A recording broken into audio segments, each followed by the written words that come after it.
Écoutez, bonsoir.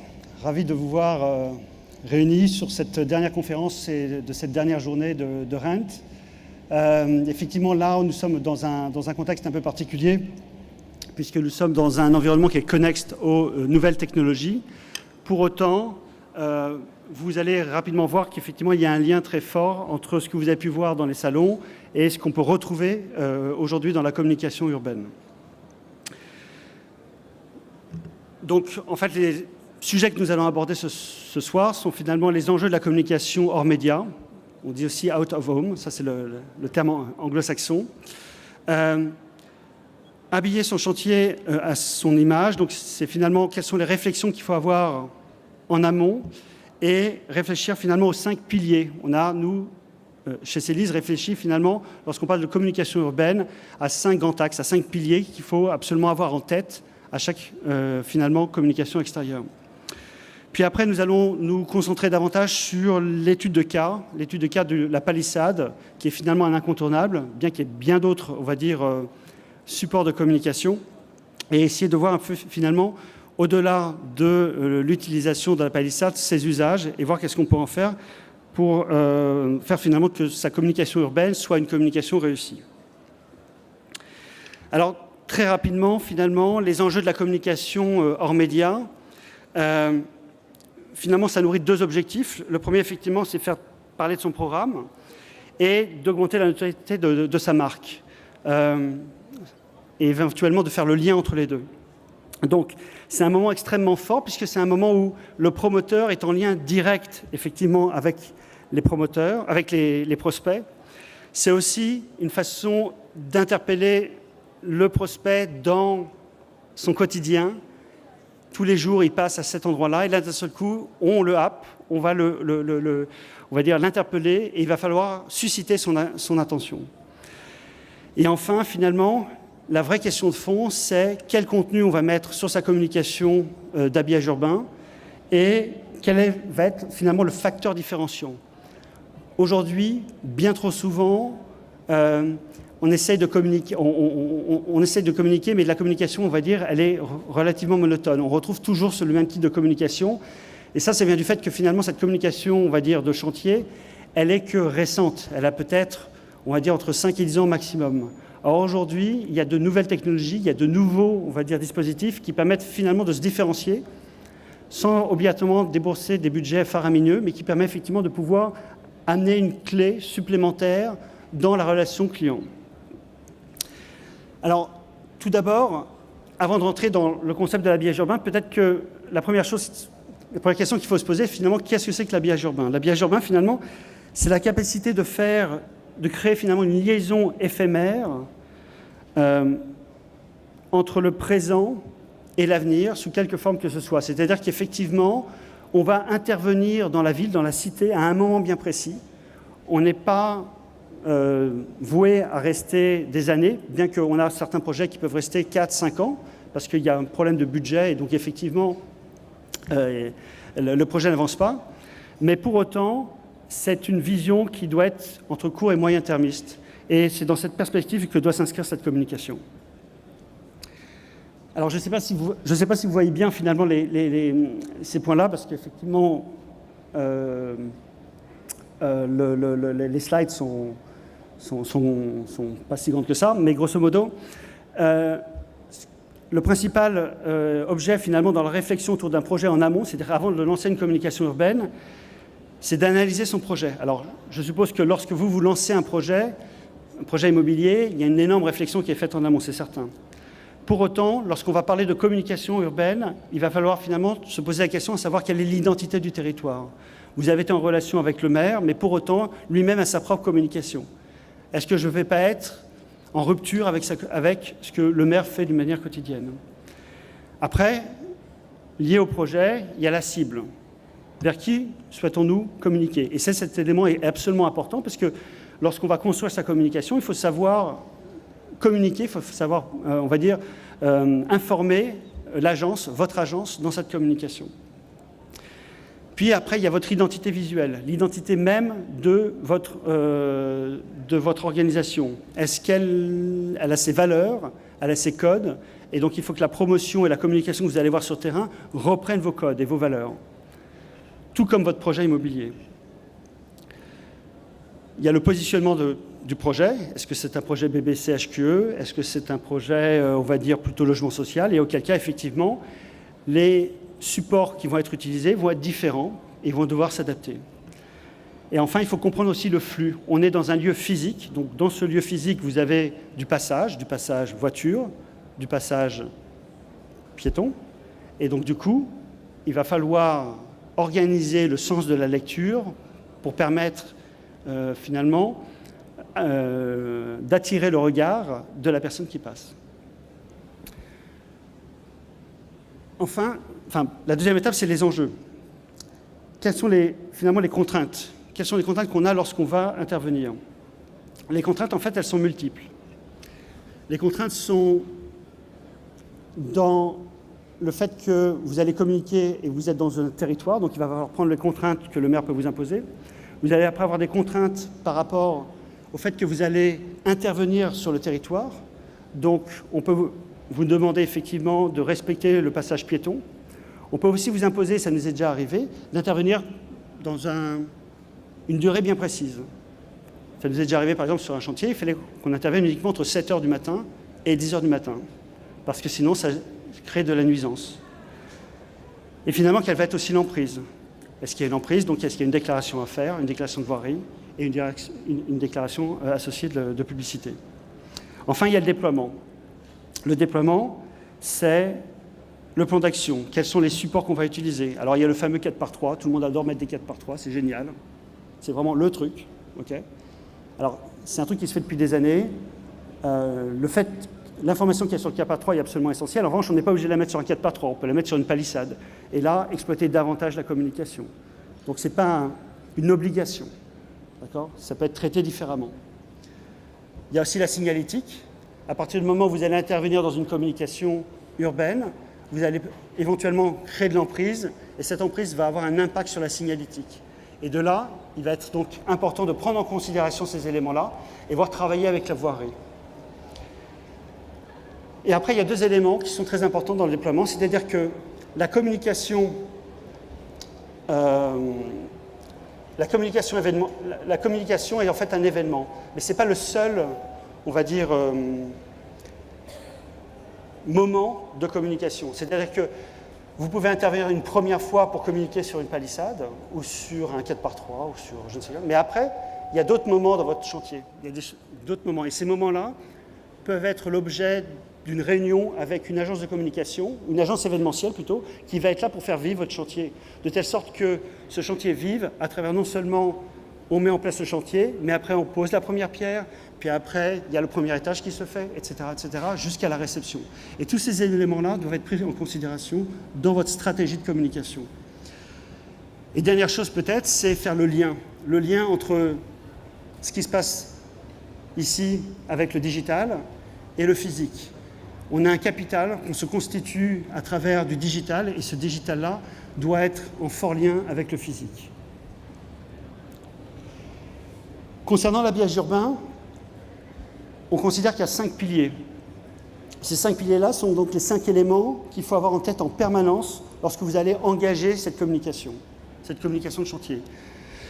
Donc on a la communication en général, l'environnement, l'architecture, donc l'architecture dans laquelle s'inscrit le chantier, la sécurité et enfin la législation. Donc ces éléments-là sont absolument essentiels dans votre réflexion. Pour la communication, ce n'est pas compliqué. Finalement, vous êtes là pour informer sur un projet. Donc vous allez parler de votre projet. Et puis au-delà de ça, vous allez essayer de le valoriser quand même. Donc on crée de la valeur, on crée de l'actif. Et cet actif-là, il va falloir faire rêver. Alors il n'existe pas. Et cette création de communication, cette création de valeur, elle se fait par rapport au premier support que les gens voient, c'est ce 4x3, c'est cette palissade. Si vous avez une communication, on va dire, simple, j'ai presque envie de dire bas de gamme, ça annonce un projet plutôt simple, à l'image de la communication. Si en revanche vous êtes sur un projet plutôt luxe, il est donc important que cette communication soit en adéquation avec votre projet. Il est important aussi d'intégrer toutes les parties prenantes. Alors, il y a des obligations légales, effectivement, vous êtes obligé de parler de l'architecte, etc. Mais d'une manière générale, intégrer les savoir-faire des différents compagnons qui peuvent être sur les travaux pour montrer qu'en fait, finalement, le projet s'inscrit dans la durée. Il faut signaler, orienter et peut-être aussi rassurer. On ne pense pas assez fréquemment à rassurer le voisinage. Quand les travaux commencent, c'est le début des nuisances, c'est le début des recours. Si vous êtes en amont, vous les rassurez, vous êtes en début de dialogue avec eux, vous limitez très rapidement le risque, puisque les gens peuvent rapidement comprendre votre projet, voire vous contacter à travers des outlines, à travers du site web, de tout ce que vous voulez. Et donc, il faut être en mesure que les gens puissent se mettre en relation avec vous. Il faut aussi éventuellement rassurer à travers une communication, pas seulement physique au sens palissade ou habillage de chantier, mais peut-être aller voir les secteurs, les activités commerciales qui pourraient être impactées par votre chantier pour essayer de voir effectivement dans quelle mesure vous pouvez les respecter. Et ça peut éviter de lourds soucis juridiques tels qu'on a pu en connaître sur certains chantiers. En termes d'environnement, effectivement, on parle d'un message avec son graphiste. Donc, il faut qu'il y ait une adéquation effectivement entre les deux. Que le support choisi ne soit pas un support obligatoirement plastique. On a d'autres types de supports aujourd'hui. On a des supports type bois, on a des supports végétaux. Donc, il faut en fait s'enrichir des différents supports et pouvoir effectivement le mettre en adéquation finalement avec le message et avec le graphisme. Un autre élément, c'est l'éclairage. Souvent, j'entends dire, écoutez, voilà, l'éclairage, c'est anecdotique. Bon, certes, on rentre en hiver. La plupart des gens, le matin, lorsqu'ils partent, ils pensent qu'il y a un truc, c'est aller à leur boulot. En revanche, le soir, quand ils reviennent, ils sont plus détendus, ils regardent. Sauf qu'il fait nuit, votre palissade n'est pas éclairée, votre chantier n'est pas éclairé, et bien, votre communication, elle est ratée, parce qu'on ne la voit pas. Donc, c'est un peu dommage. Donc, il faut vraiment avoir ça à l'esprit. Ce n'est pas un budget faramineux, mais en revanche, l'occulter, c'est se couper l'herbe sous le pied. Enfin, il y a des aspects d'éco-responsabilité qui ne sont pas obligatoirement pris en compte aujourd'hui, sauf dans des systèmes locatifs tels que nous, on peut les pratiquer, mais d'une manière générale, effectivement, réfléchir un tout petit peu plus loin, savoir, je fais une communication, est-ce que cette communication ne pourrait pas finalement, à un moment donné, la recycler à la sortie? Bref, avoir ça à l'esprit, c'est un budget supplémentaire, donc on ne peut pas l'imposer, mais bon, ça nous arrive parfois d'avoir des propositions autour de ça. Le troisième pilier, c'est l'architecture. Alors finalement, aujourd'hui, on est dans une dualité. Cette dualité, elle est simple. Elle est de dire, est-ce que je vais faire une communication, on va dire, plutôt conforme, simple, qui ne va pas être disruptive, c'est-à-dire quelque chose, on va dire, de classique, parce que j'ai un projet classique. Et surtout, j'ai envie de rassurer mon client, mon prospect. Et puis, il y a l'innovation. J'ai un projet vraiment innovant. J'ai un projet qui vraiment va marquer le coup. Et là, il ne faut pas avoir peur d'illustrer cette innovation. Alors, on a mis deux illustrations là. La première, c'est celle de gauche, c'est finalement, on a fait une arche qui était juste derrière la grande arche, parce que c'est une arche. Donc, en fait, on est dans le cœur même de l'architecture, même de la défense. Alors même qu'à côté, en dessous, vous avez une autre illustration qui est finalement l'intégration dans une palissade d'un écran digital sur lequel vous allez pouvoir capitaliser sur votre actif numérique.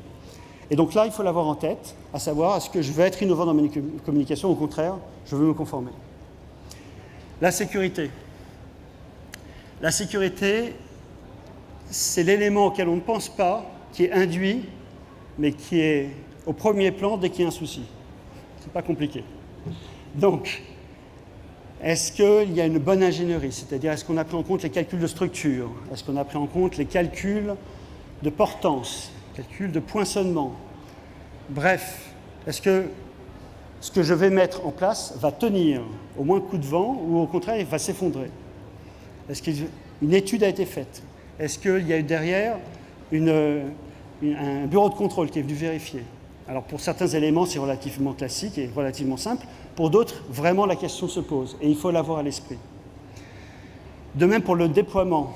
Lorsque vous faites un déploiement sur le terrain, vous allez à un moment donné impacter ce terrain. Donc, il va falloir en informer la voirie, il va falloir en informer le riverain. Et donc, il va falloir anticiper ces éléments-là, de telle sorte qu'il n'y ait pas de plainte. Une petite plainte, c'est un administré, c'est quelqu'un qui vote et qui va aller voir la mairie et qui va commencer à poser des problèmes. Donc si en amont, on a bien planifié, il y a eu les bonnes communications, vous avez bien prévu que les gens doivent traverser la rue pour ne pas finalement être gênés par rapport aux travaux de mise en place, eh bien c'est des points gagnés. Ou en tout cas, c'est éviter d'avoir des points perdus. Et puis après, il y a effectivement des concepts de chantier à faible nuisance. C'est des éléments qui deviennent de plus en plus, on va dire, présents. Je tiens à préciser qu'il est de la responsabilité aujourd'hui de plus en plus du maître d'ouvrage d'informer ses maîtres d'œuvre et sous-traitants du fait qu'il y a des nuisances potentielles et qu'ils doivent respecter un certain cahier des charges.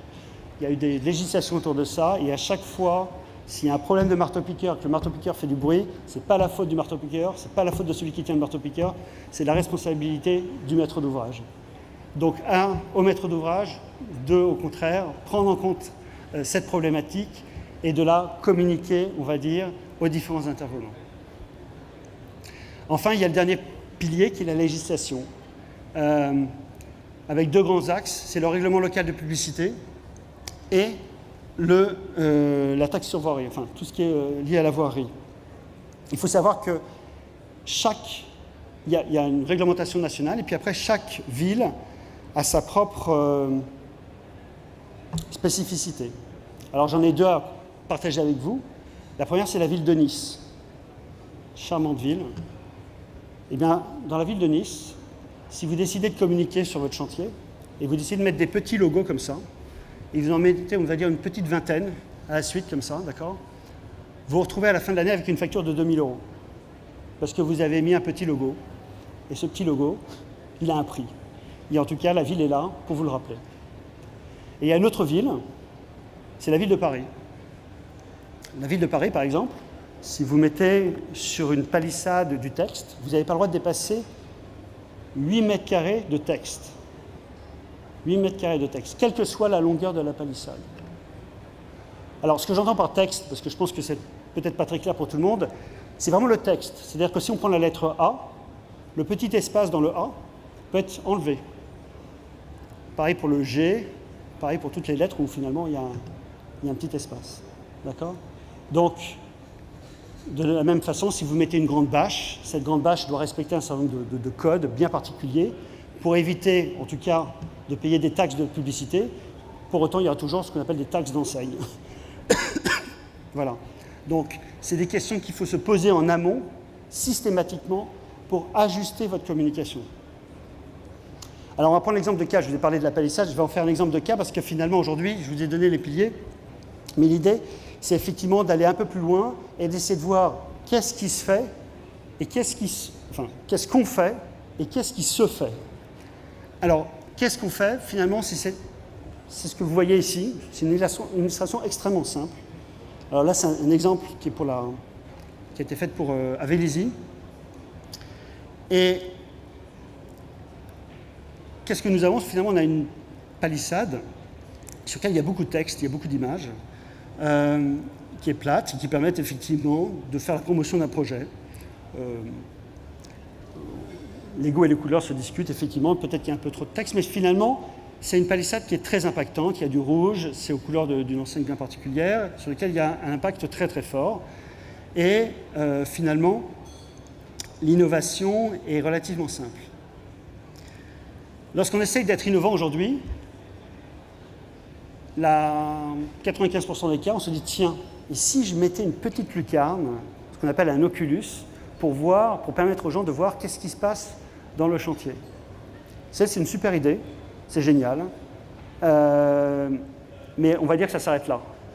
Et on peut dire qu'effectivement, la réflexion est assez rapide et elle a son bénéfice, certes, mais je pense qu'on peut aller un tout petit peu plus loin. En fait, l'innovation, dans l'exemple de la palissade, elle peut se faire finalement autour de 4 axes. Le premier, c'est l'aspect relief, volumique. On peut finalement se dire, ok, j'ai un support qui est relativement plat, mais est-ce que finalement, je ne pourrais pas créer un peu de profondeur ? Deuxième, c'est la matière. Combien de fois on entend parler de bâche, de PVC, de Dibond, enfin bref, c'est toujours les mêmes termes qui reviennent en permanence. On peut faire des choses un peu plus amusantes. La troisième, c'est la lumière. Cette lumière, finalement, tout à l'heure, je vous disais qu'il y avait une nécessité pour promouvoir son chantier, mais finalement, peut-être qu'on peut aller un peu plus loin que juste l'illuminer. Et enfin, c'est le digital. Aujourd'hui, il y a des exemples qui émergent un peu partout. Alors, modeste au début, certes, parce qu'effectivement, il y a un coût. Pour autant, avec des systèmes locatifs, aujourd'hui, on est en mesure de pouvoir, on va dire, lisser cet investissement et permettre justement de pouvoir intégrer, plutôt exploiter notre capital digital dans la ville. Pour tout ce qui est relief, volume, je vous montre des illustrations qui ont été faites en Angleterre. Donc là, ils ont décidé finalement de monter un peu plus en hauteur. Donc ils ont repris leur projet, ils l'ont mis au 1/5, et d'une palissade simple, ils ont finalement recréé avec de l'ombre tout le relief, toute l'architecture du futur projet. Moi, je trouve l'idée très amusante. Elle n'est pas compliquée. Elle n'est vraiment pas compliquée. Ça peut être fait avec une bonne agence de com, avec votre agence de com, et ça permet effectivement de pouvoir vraiment illustrer le projet. Et là, on est vraiment le projet dans la rue. Une autre illustration, c'est tout simplement d'avoir une palissade, c'est celle de droite en bas, où là, pour le coup, on commence à intégrer du relief, du volume. Donc on n'a plus son logo qui est simplement imprimé, il va être donc extrudé à travers des outils relativement simples, et là on va faire commencer à vivre sa marque. On va commencer à finalement créer une profondeur. Et là, ça commence à attirer l'œil. On commence vraiment à voir finalement autre chose qu'un simple imprimé, mais d'avoir un début de ce que nous on va appeler une théâtralisation. C'est-à-dire qu'on n'est plus en train de faire une simple impression comme dans un théâtre, on est en train de créer un décor de théâtre progressivement qui va permettre aux gens de se projeter vers un projet beaucoup plus qualitatif. Et là, on voit très très bien l'image du projet. En bas, bon, ils utilisaient un code couleur qui est le noir, bon d'accord, et puis derrière, c'est quand même des lettres un peu brillantes, un peu, on va dire, argentées, et là, on crée vraiment de la valeur. Il faut utiliser ces matériaux. Lorsqu'on parle de matière, on peut aller plus loin. Là, on a pris deux exemples, un à Londres et l'autre à Tokyo, de palissades végétales. Voilà. Aujourd'hui, on est en mesure de pouvoir mettre autre chose que des éléments plastiques, on peut mettre de la végétation. Alors attention, la végétation s'entretient, donc c'est pas sûr que ça soit, s'il n'y a pas de point d'eau, il va falloir qu'on fasse une sorte de végétation artificielle, d'accord, mais qui tient dans le temps, et qui soit toujours qualitative. D'accord ? Et qui soit surtout en adéquation avec le projet qu'il y a derrière. Si derrière on a un parc et on veut illustrer le fait qu'il y a de la végétation, bah autant mettre cette végétation directement accessible. Et les gens vont commencer à toucher le projet. Ils vont commencer tout de suite à vouloir y accéder. D'autres supports, c'est par exemple le bois. Le bois, c'est ce qu'on a utilisé au début du bardage. Et puis après, il y a eu l'acier, on va dire. Parce que dans les années 70, c'était le bois. Ben là, on a réutilisé le bois. Tout particulièrement l'illustration qu'on a mis en bas à gauche, c'est du bois simple qui a été utilisé dans les années 70, sur lequel on est venu imprimer. Alors, avec une particularité, c'est que ce bois, il vient de Forêt des Landes, il est PEFC, il a été imprimé avec un système UV, il y a de l'anti-graffiti faite par une entreprise qui reverse 1% de son chiffre d'affaires, 1% for the planet. En deux mots, c'est une palissade qui est éco-responsable et qui est certifiée de la sorte. C'est pas compliqué. C'est même moins cher que les palissades qu'on peut retrouver ailleurs. Donc, c'est juste de l'imagination, c'est juste de la créativité. Et c'est juste, on va dire, 5 minutes de réflexion à savoir qu'est-ce que j'ai envie de faire. Un autre exemple qui est assez amusant, qu'on a mis, c'est Tokyo, à droite, où là, finalement, dans la palissade, ils ont réutilisé les matériaux qui avaient été créés, qui avaient été utilisés pour la construction, et les ont mis dans la palissade. Alors, je suppose que les matériaux ont été pris en amont, mais c'est juste pour créer le lien toujours entre cette communication et le projet. On n'est pas... C'est pas tiens, je mets une palissade et tiens, j'ai un projet. Non, c'est les deux. Il faut qu'il y ait un lien, il faut qu'il y ait une cohérence, il faut qu'il y ait une logique. C'est tout simple. La lumière. Il y a plein de façons d'utiliser la lumière et je ne vais pas m'étendre là maintenant dessus, mais finalement, il y a le système simple. Là, on a pris un exemple à Londres, mais On en trouve partout. J'ai des exemples aux États-Unis, j'ai des exemples même en Malaisie. Le fait d'illuminer sa palissade avec un éclairage plutôt indirect, c'est quand même un peu plus sympa que de balancer des gros spots, effectivement. Et en plus, ça facilite le parcours. Donc ça encourage les gens, finalement, à traverser la rue, se rapprocher de la palissade pour effectivement être en sécurité. C'est très simple. Aujourd'hui, on a une technologie qui s'appelle le LED. Ça vaut 3 francs 6 sous. Donc il faut vraiment l'utiliser. Un autre exemple, c'est Amsterdam, la gare d'Amsterdam, où là, on va intégrer une sorte de signalétique intégrée. Donc la marque, là, on a mis Meeting Point, mais ça aurait pu être votre marque. Et votre marque va s'illuminer. Elle va être mise en valeur. Et ça, c'est quelque chose d'extraordinaire. C'est-à-dire qu'on fait vivre votre marque. Et là, on est dans une nouvelle dimension.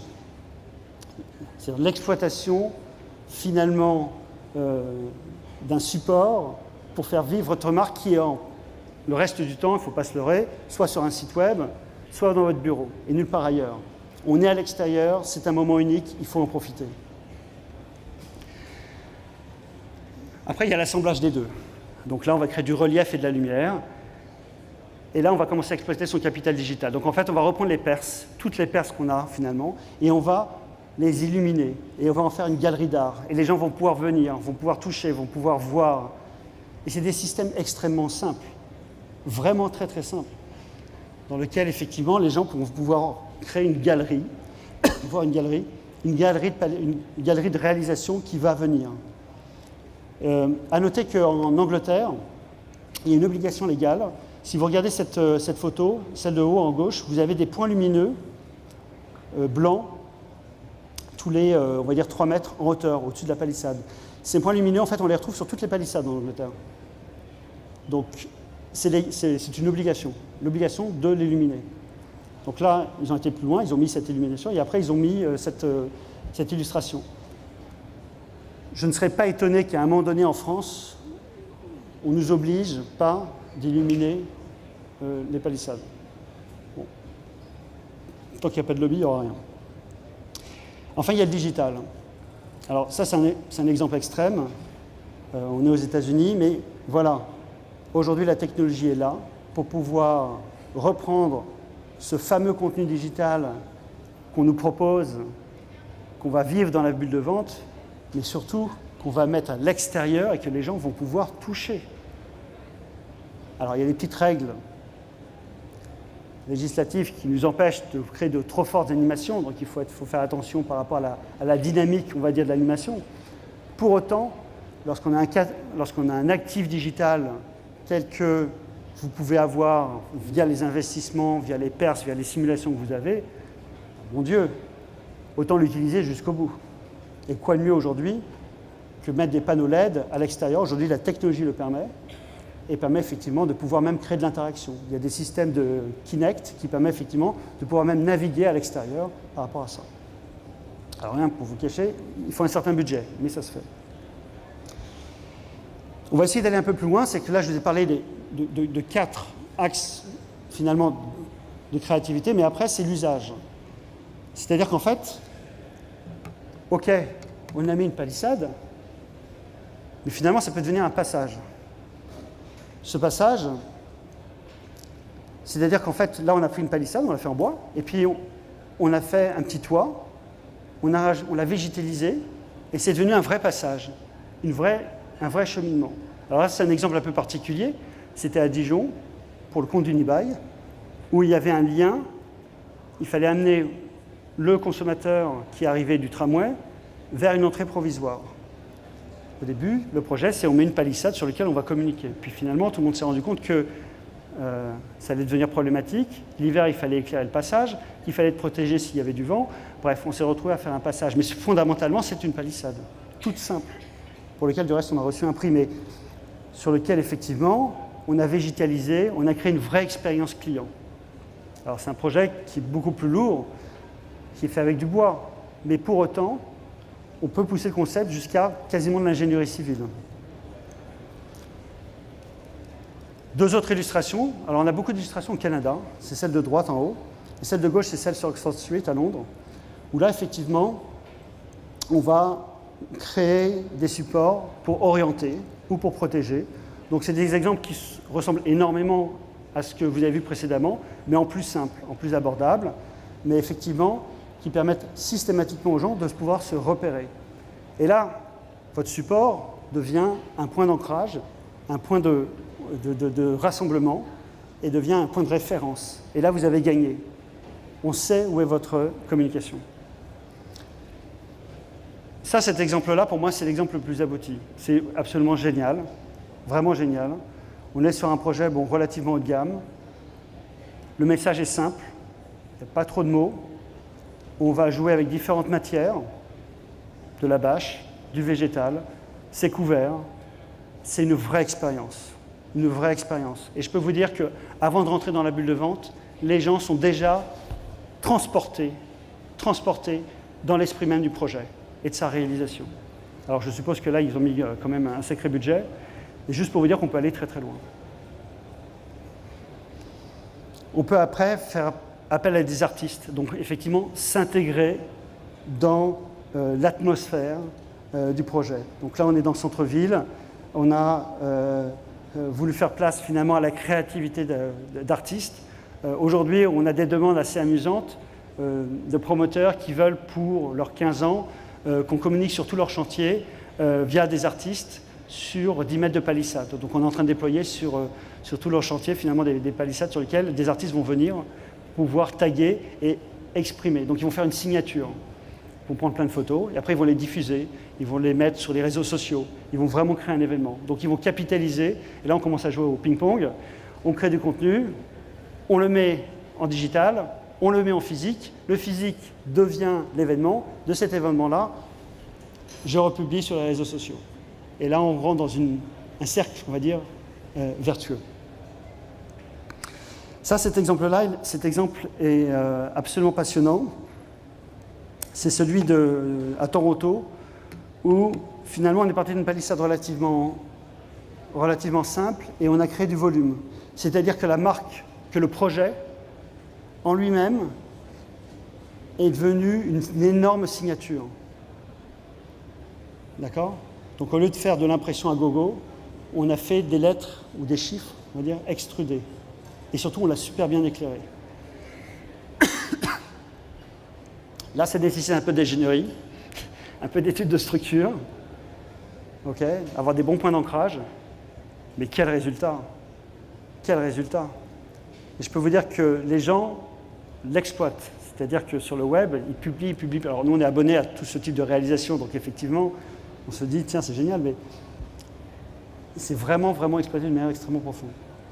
Et là, on se rend compte que, finalement, il n'y a pas de limite à l'imagination. Il faut juste, en fait, oser finalement, et accepter ce que l'agence de com travaille avec le faiseur et avec le client, de telle sorte que la créativité de l'agence de com, avec l'expérience et les contraintes physiques associées, puisse être présentée en fait au client final pour que celui-là puisse effectivement avoir une vraie vision. Tout à l'heure, on parlait de tag. Effectivement, ça, c'est un exemple assez intéressant qui a été fait pas loin d'ici, c'est à Massy, donc c'est en région parisienne, où là, on a demandé finalement à des artistes de vouloir communiquer sur du bois.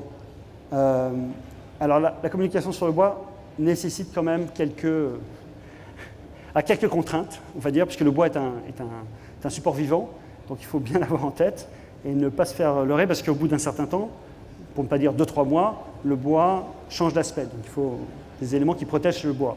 Pour autant, on installe une palissade, les artistes s'expriment, et puis après, les réseaux sociaux. Et on commence à faire vivre. Et il y a du buzz, et du buzz qui se crée autour du projet. Et ça, finalement, ça permet de ne pas avoir une communication bientôt institutionnelle, d'avoir une communication un peu décalée, mais avoir une communication où les gens vont parler. Et ça, c'est quelque chose de très important. Un autre élément, c'est finalement faire une palissade en attirant par un événement.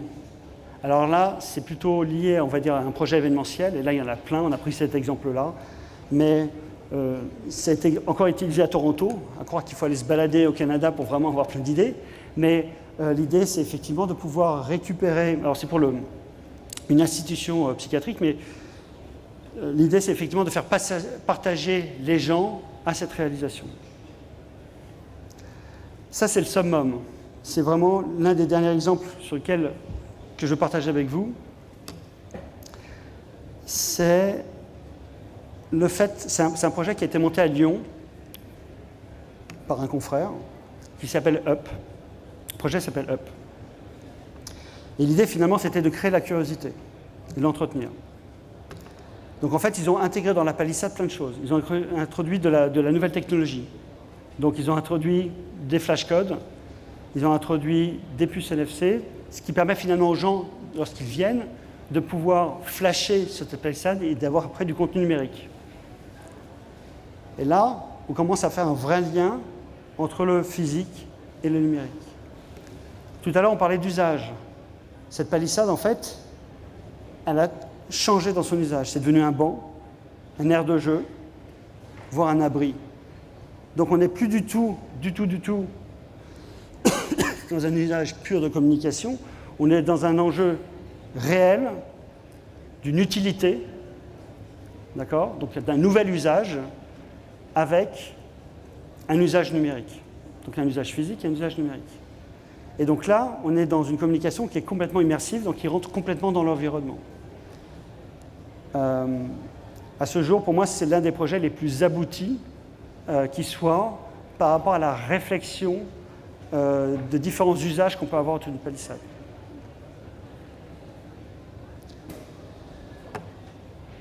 Rapidement, pour parler du digital, je pense qu'aujourd'hui, c'est important d'en parler. J'en ai parlé assez rapidement, à plusieurs reprises, effectivement. Je pense qu'aujourd'hui, nos palissades peuvent être connectées. Je vous en ai parlé, mais elles peuvent être mises à jour. Votre contenu peut être mis à jour. D'accord ? C'est un contenu qui doit être simple, mais c'est très facilement mis à jour.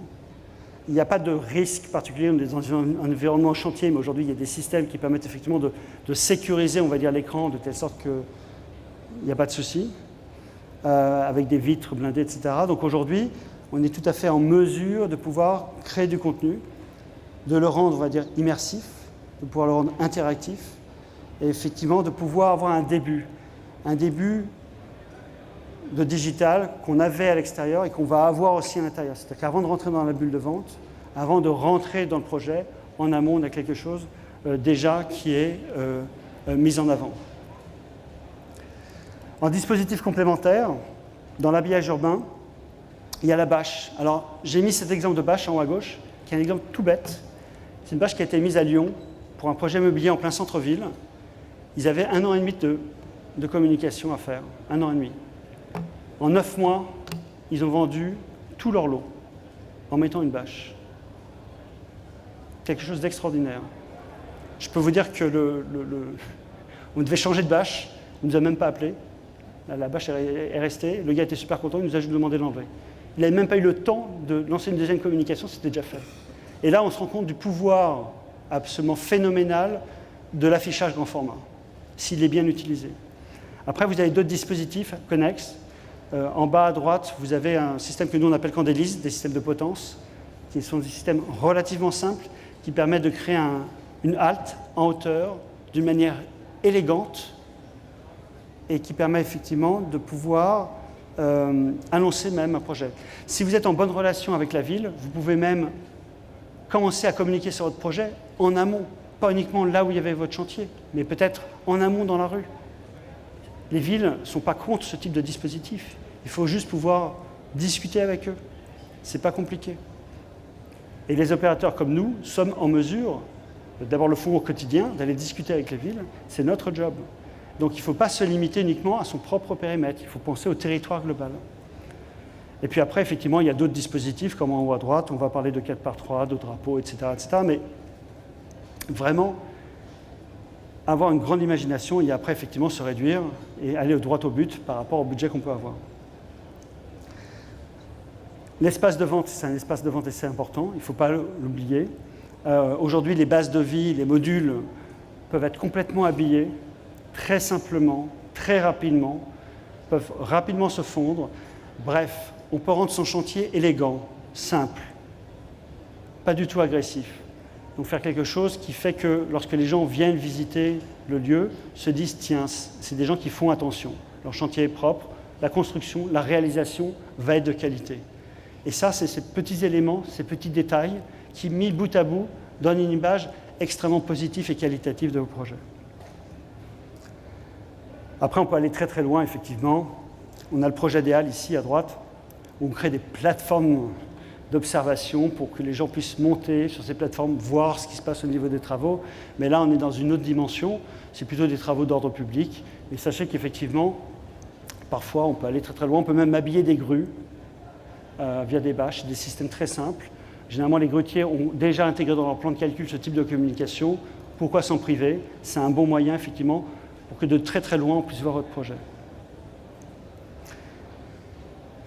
C'est ma dernière slide, finalement, qui doit un peu résumer l'ensemble finalement de ma présentation, qui est finalement quelles sont les clés d'une opération réussie. Quels sont finalement les 6 éléments qui nous permettent de dire tiens, bon, j'ai réussi mon coup. 1, c'est anticiper les besoins, tous les besoins. Rassembler toutes les parties prenantes en amont. Et les parties prenantes ne sont pas obligatoirement vos interlocuteurs directs.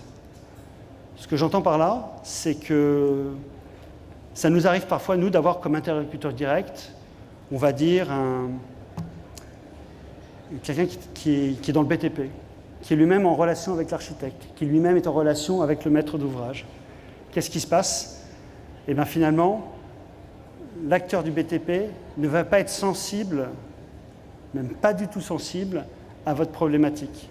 Et donc, quand l'information arrive chez nous, vers les faiseurs, vers ceux qui déploient la communication, eh bien, une grande partie du message a disparu. Et bien souvent, allez, on va dire 1 fois sur 2, c'est quand même énorme, okay, le projet n'est pas à l'image de ce que l'architecte ou le maître d'ouvrage voulait, tout simplement parce qu'il y a des petites subtilités ou des petits besoins, des petites envies qui n'ont pas été transmises par l'intermédiaire qui est un acteur du BTP. Donc celui qui coule le béton n'est pas obligatoirement très sensible à l'image globale du projet. Il est intéressé par la bonne réalisation du projet, mais son image est quelque chose d'accessoire pour lui. Donc n'hésitez pas à faire venir en amont les parties prenantes du déploiement de votre communication. Donc ça passe bien sûr par votre agence de com, c'est absolument essentiel, et ça passe par des acteurs comme nous. Il y a un binôme qui est gagnant-gagnant, c'est l'ingénierie et le graphisme.